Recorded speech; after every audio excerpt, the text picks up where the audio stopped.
वैसे तो कूलर और एयर कंडीशनर के काम करने का तरीका बिल्कुल अलग होता है, हालांकि दोनों का काम एक ही है, आपके रूम को ठंडा करना। बट एसी कूलर के मुकाबले बहुत अधिक और अच्छे से आपके रूम को ठंडा कर देती है, क्योंकि ये अलग तरीके से काम करती है और इसकी पावर कंजप्शन भी एक कूलर के मुकाबले कहीं ज्यादा होती है। इससे रिलेटेड हमने दो अलग अलग टेस्ट वीडियो आपको बना के दिए हुए हैं कि कूलर अगर चलता है तो कितनी पावर कंज्यूम करता है और एयर कंडीशनर अगर चलता है तो कितनी पावर कंज्यूम करता है। तो यहाँ पे काफी लोगों का ये सवाल आ रहा था कि इन दोनों के बिजली के बिल में कितना ज्यादा डिफरेंस आ सकता है।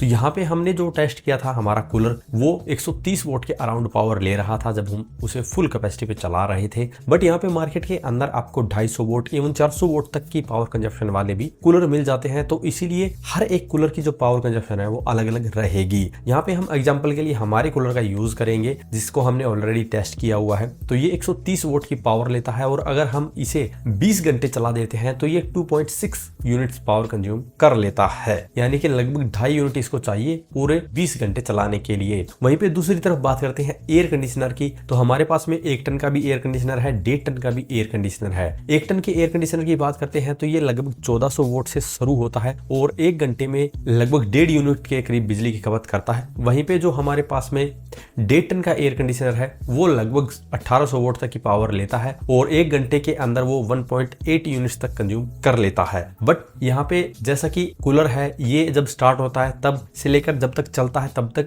बिल्कुल एक जैसी बिजली की खपत करता है। बट एयर कंडीशनर के साथ में ऐसा नहीं है। एयर कंडीशनर पहले घंटे में ज्यादा कंज्यूम करेगा, देन धीरे धीरे कम करते करते ये 400 वोट तक चला जाता है। तो यहाँ पे जब हम इसे लगभग 10 घंटे के करीब चलाते हैं तो एयर कंडीशनर लगभग 6 यूनिट के करीब बिजली कंज्यूम करता है और इसका भी हमने एक डिटेल में वीडियो बनाया हुआ है, वो आप हमारे चैनल पे जाके देख सकते हैं। तो यहाँ पे इन दोनों का अगर आप एवरेज निकालते हैं, मान लीजिए आपको हर दिन एसी लगभग 10 घंटे करीब चलाना पड़ता है, 1 टन का एसी जिसकी पावर कंजप्शन लगभग 6 यूनिट तक जाती है 10 घंटे में। और यहाँ पे इन्वर्टर एयर कंडीशनर की हम बात कर रहे हैं, नॉर्मल एयर कंडीशनर की पावर कंजप्शन इससे ज्यादा होने वाली है। तो यहाँ पे जो कूलर है उसे 20 घंटे चलाएंगे तो ही ये 2.5 यूनिट के करीब पावर लेगा। बट एयर कंडीशनर अगर आप 10 घंटे चलाते हैं तो 6 यूनिट, और अगर आप इसे 20 घंटे करीब लगातार चला देते हैं तो लगभग 12 यूनिट के करीब ये बिजली कंज्यूम करेगा। और ये भी डिपेंड करता है आपकी एयर कंडीशनर के ऊपर कि आपकी कितनी स्टार रेटिंग का एयर कंडीशनर है या कितना पुराना एयर कंडीशनर है। मोटा मोटी जो इसकी पावर कंजप्शन है वो मैक्सिमम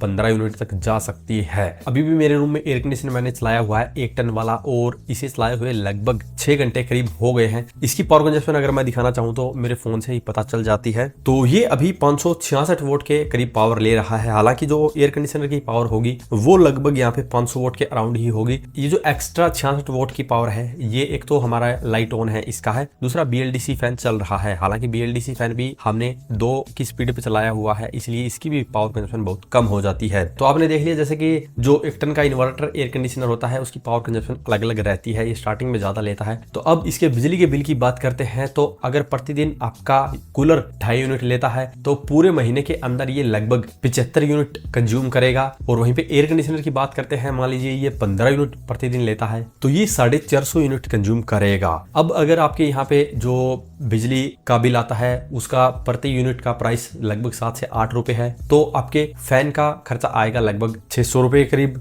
एसी का खर्चा आएगा लगभग 3600 रुपए के करीब। तो यहाँ पे आप देख सकते हैं लगभग 6 गुना ज्यादा बिल आपका एयर कंडीशनर का आने वाला है। और आप ये बिजली का बिल कम कर सकते हैं सोलर पैनल लगाकर। यहाँ पे 3600 रुपए का बिल अगर प्रति महीने आपको कम करना है तो यहाँ पे लगभग 3.5 किलोवाट के सोलर सिस्टम की आपको जरूरत है, जिससे आपका सिर्फ एसी का बिल कम होगा। अगर आपको पूरे घर का बिजली का बिल कम करना है तो आपको पूरे घर की ही पावर कंजप्शन देखना है या टोटल कितनी यूनिट्स आप कंज्यूम करते हैं वो देखना है। अगर आपका पूरा घर प्रतिदिन लगभग 25 यूनिट के करीब बिजली खपत कर देता है देन आपको 5 किलोवाट का सोलर सिस्टम चाहिए। 5 किलोवाट का सोलर सिस्टम एक महीने में लगभग 4,500 से 5,000 रुपए की बिजली बना देगा। तो उम्मीद है अब आपको पता चल गया है कि कूलर को चलाने का कितना खर्चा आपका एक महीने का आ सकता है, एयर कंडीशनर को चलाने का खर्चा कितना आ सकता है। अगर इसके बारे में अभी भी आपका कोई सवाल या सुझाव हो तो वीडियो कमेंट बॉक्स में कमेंट करें। वीडियो पसंद आए तो लाइक करें, शेयर करें, साथ ही हमारे चैनल को सब्सक्राइब करें। आज के इस वीडियो में इतना ही, धन्यवाद।